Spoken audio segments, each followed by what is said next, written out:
উত্তরে স্কুল ভবনের উপর বিমান বিধ্বস্তের ঘটনায় একটি কমিটি গঠন করেছে মাইলস্টোন স্কুল অ্যান্ড কলেজ কর্তৃপক্ষ। সর্বশেষ তথ্যানুযায়ী আর কোনো শিক্ষার্থীর অভিভাবক মিসিং অভিযোগ করেননি বলে জানিয়েছে স্কুল প্রশাসন। তবে কেউ সন্তানকে খুঁজে না পেলে স্কুলের ৫ নম্বর ভবনে অভিযোগ দায়েরের অনুরোধ জানানো হয়েছে। স্কুল কলেজে ক্লাস শুরু হবে আগামী ২৭ জুলাই থেকে। রিপোর্ট রকুনুজ্জামানের। রাজধানীর দিয়াবাড়িতে মাইলস্টোন স্কুল অ্যান্ড কলেজের ভয়াবহ বিমান দুর্ঘটনার তৃতীয় দিনেও অনেকেই আসছেন স্কুলের সামনে। শিক্ষার্থী থেকে শুরু করে অনেক অভিভাবক এসেছেন ক্যাম্পাসের সামনে।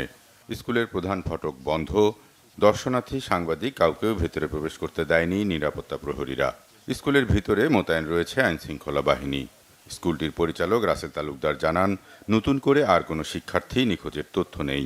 আমরা একটা তথ্য সরবরাহ কেন্দ্র সকাল থেকে অপারেট করছে এবং এটা আমাদের ৫ নাম্বার বিল্ডিং এ গ্রাউন্ড ফ্লোরে কাজ করছে। এখানে this committee is fully functioning.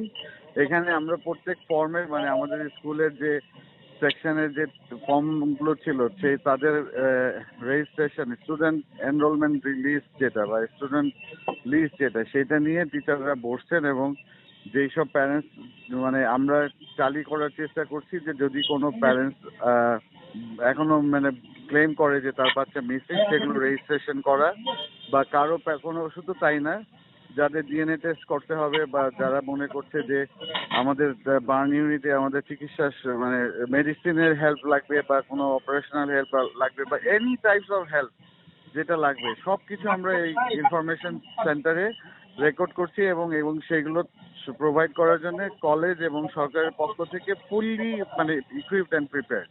HSC পরীক্ষার্থীদের কার্যক্রম সচল রাখা হয়েছে। ২৭ জুলাই খুলবে স্কুল। এদিকে বুধবার সকালে দিয়াবাড়ির নয়ানগর এলাকায় নিহত শিক্ষার্থীদের পরিবারের সাথে দেখা করেন জামাতের নায়েবে আমির অধ্যাপক মুজিবুর রহমান। মাইলস্টোনে বিমান বিধ্বস্তের ঘটনার তদন্তের দাবি জানান তিনি। এখানে করণীয় যেটা, প্রথমটাই হচ্ছে তদন্ত কমিটি হওয়া।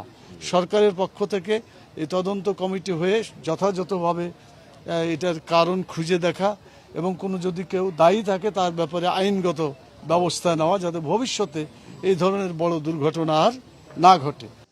এই ঘটনায় নিহতদের পাশাপাশি আহতদের চিকিৎসার জন্য জামাত ৫০ লাখ টাকা বরাদ্দ রেখেছে বলেও জানান নায়েবে আমির।